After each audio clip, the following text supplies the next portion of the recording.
Thank you very much, everybody. Please be seated. This week, we commemorate Veterans Day. We honor the service and the sacrifice of all who have worn the uniform of the United States of America with honor and distinction. And above all, we commit ourselves to serving them as well as they have served us. That's why we're here today. Today's 9/11 generation of veterans has already earned a special place in our history. Over a difficult decade, they've performed heroically in some of the world's most dangerous places. They've done everything that we've asked of them, and I'm honored to have some of these extraordinary Americans here at the White House with us this morning.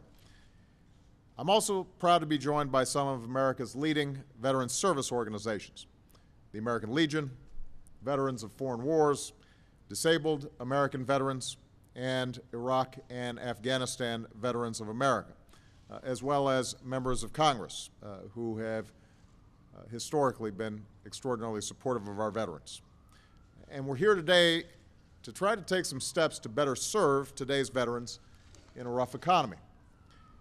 Over the past decade, nearly 3 million service members have transitioned back to civilian life, joining the millions who have served through the decades. And as we end the war in Iraq and we wind down the war in Afghanistan, over 1 million more will join them over the next 5 years. And just think about the skills these veterans have acquired, often at a very young age. Think about the leadership that they've learned, the cutting-edge technologies that they've mastered, their ability to adapt to changing and unpredictable circumstances you just can't get from a classroom. Think about how many have led others to life and death missions by the time they're 25 or 26 years old. This is exactly the kind of leadership and responsibility that every American business should be competing to attract. This is the kind of talent we need to compete for the jobs and industries of the future. These are the kinds of Americans that every company should want to hire. And yet, while our economy has added more than 350,000 private sector jobs just over the past 3 months, more than 850,000 veterans remain unemployed. Too many can't find a job worthy of their tremendous talents. Too many military spouses have a hard time finding work after moving from base to base to base. And even though the overall unemployment rate ticked down last month, unemployment among veterans of Iraq and Afghanistan continue to rise. That's not right. It doesn't make sense, not for our veterans, not for our families, not for America, and we're determined to change that. Now, I've told the story before of a soldier in the 82nd Airborne who served as a combat medic in Afghanistan, and he saved lives over there. He earned a Bronze Star for his actions. But when he returned home, he couldn't even get a job as a first responder. He had to take classes through the post-9/11 GI Bill, classes that he probably could have taught, just so he could qualify for the same duties at home that he was doing every single day at war. You know what? If you can save a life on the battlefield, then you can save a life in an ambulance. If you can oversee a convoy or millions of dollars of assets in Iraq, you can help a business back home manage their supply chain or balance their books. If you can juggle the demands of raising a family while a loved one is at war, you can juggle the demands of almost any job in America. We ask our men and women in uniform to leave their families and their jobs and risk their lives to fight for our country. And the last thing they should have to do is fight for a job when they come home. And that's why we're here today, to do everything in our power to see to it that America's veterans have the opportunities that they deserve and that they have earned. Now, I've already directed the federal government to lead by example and to hire more veterans, and it has hired more than 120,000 so far. A couple of months ago, I also challenged private companies to hire or train 100,000 post-9/11 veterans or their spouses by the end of 2013. And already companies have hired more than 12,000 and committed to train or hire 25,000 more over the next 2 years.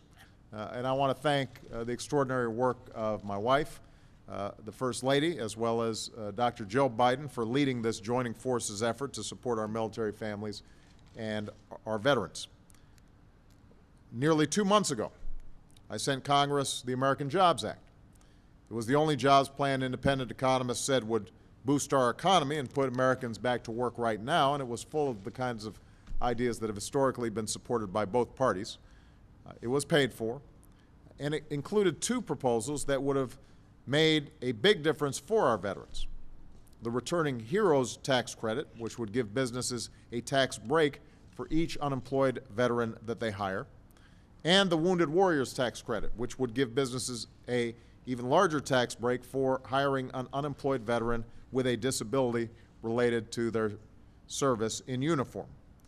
And these veteran service organizations are here today because they fully support these ideas. Unfortunately, we have not yet seen progress in Congress. Senate Republicans have so far chosen to block these bills and these proposals. Since then, they've also blocked a jobs bill that would keep teachers in the classroom and first responders on the street, and blocked a jobs bill last week that would have put hundreds of thousands of construction workers back to work rebuilding America, despite the fact that more than 70% of Americans supported the ideas in this bill. Not one has yet stepped up on the other side of the aisle to say this is the right thing to do. So they've had 3 chances to do the right thing. 3 times they've said no. I believe it's time they said yes to taking action that would boost the economy overall, because the overall economy has an impact on veterans. It's a lot easier for veterans to find jobs if the economy is growing rapidly and unemployment is dropping. And I think it's important for all of us to remember that we're all in this together. It's time we started acting like it. Bold action from Congress ultimately is the only way we're going to put hundreds of thousands of Americans back to work right now and rebuild an economy where everyone who works hard has a chance to get ahead. So I'm going to keep pushing these senators to vote on common sense, paid-for ways to create jobs that members of both parties have supported before. But what I've also said is that I'm going to do everything in my power as the head of the executive branch to act on behalf of the American people, with or without Congress. We can't simply wait for Congress to do its job. As Commander-in-Chief, I won't wait, nor will I let politics get in the way of making sure that veterans share in the opportunity that they defend. If Congress won't act, I will. And that's why 2 weeks ago I announced a new initiative to help trained veterans get jobs in the medical community. And today we're announcing 3 new initiatives to help America's returning heroes get jobs that meet their talents. First, we're delivering on the expanded job search services that I promised our post-9/11 veterans 3 months ago. Starting today, post-9/11 veterans looking for work can download what we're calling the Veterans Gold Card, which gives you up to 6 months of personalized job search services at career centers across the country. Second, we're launching an easy-to-use online tool called My Next Move for veterans that allows veterans to enter information about their experience and skills in the field and match it with civilian careers that put that experience to use. Third, we're connecting unemployed veterans to job openings. We've partnered with leading job search companies to create a new online service called Veterans Job Bank, where employers can tag jobs postings for veterans using a simple approach designed by major search engines. And already, more than 500,000 job openings have been tagged thanks to a company called Simply Hired, and companies like Monster and LinkedIn are helping more employers participate. So all these 3 initiatives are up and running right now. Just visit whitehouse.gov/vets to find each one. And I'm asking these veteran service organizations to spread the word. Connecting our veterans to the jobs they deserve isn't just the right thing to do for our veterans, it's the right thing to do for America. But there's still more that we can do to encourage businesses to hire veterans. And this week, Congress will have another chance to do the right thing.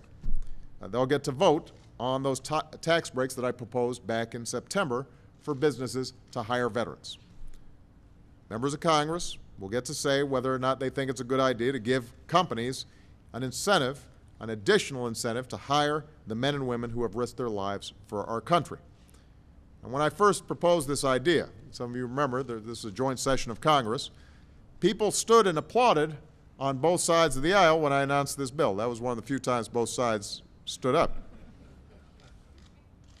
So when these ideas come up for a vote this week, when the TV cameras aren't necessarily on each of them, I expect both sides of the aisle to stand up for our veterans and vote in the affirmative. There's no good reason to oppose this bill, not one. Our veterans did their jobs. It's time for Congress to do theirs. It's time for them to put country before party, put our veterans back to work, and pass this element of the jobs package that benefits our veterans and gives businesses an incentive to hire veterans. Standing up for our veterans is not a Democratic responsibility or a Republican responsibility. It is an American responsibility. It's an obligation of every citizen who enjoys the freedom that these heroes defend, and it is time for us to meet those obligations right now. You know, as Commander-in-Chief, I want all our veterans to know that we are forever grateful for your service and for your sacrifice. And just as you fought for us, we're going to keep fighting for you, for more jobs, for more security, for the opportunity to keep your families strong and to keep America competitive in the 21st century. In other words, we're going to keep on fighting just as you did to show the world why the United States of America is still the greatest nation on earth. Thank you very much, everybody. God bless you. God bless the United States of America.